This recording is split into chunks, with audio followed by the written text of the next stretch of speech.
सबैलाई नमस्ते सेवान्नी है। यो चाहिँ मैले फुलहरू ड्युटीमा हुँदा रोपेको फुल हो र यहाँ त भाँचेर पनि गाडी दिइराखेको रहेछ त्यतिकै गमलामा। र धेरै भेराइटी नभए तापनि थोरै भए तापनि राम्रो नभए तापनि यति चाहिँ रोपेको थिएँ। त्यो पनि मेरो ड्युटीमा हुनुहुने दाजुले ल्याइदिनु भएको कटिङहरू थियो र राम्रो फर्स्ट आएछ कसै चाहिँ, र कसै चाहिँ फुल्न लागेको पनि रहेछ है। र यस्तै भेराइटी धेरै थियो तर कति चाहिँ अब स्याहार पनि पाएन, स्याहार्न पनि भ्याइनँ, टाइम पाइनँ र तिनीहरूलाई चाहिँ सेपरेट राखेको छु मैले। र आउँदो साल चाहिँ हुन्छ होला। र कति चाहिँ यो फुल्न लागेको थियो र म छुट्टीमा जाँदा चाहिँ मैले मजाले यसरी मिलाएर राखेको थिएँ।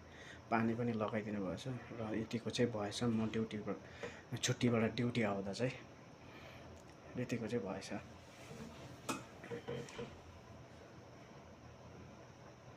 र आज भने चाहिँ वेदर एकदमै क्लियर छ है। र यो भ्यू त तपाईँहरूलाई देखाइरहेको हो सधैँ है।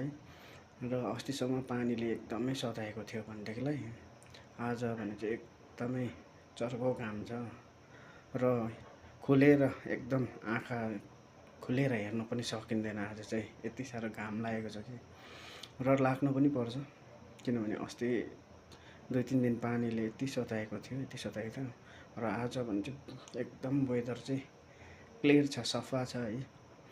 र यहाँको भ्यू चाहिँ यस्तो छ। यो चाहिँ गान्तोक हो है। र यो अन्तिममा चाहिँ तपाईँहरूलाई यो सबै फुल देखाएको हो।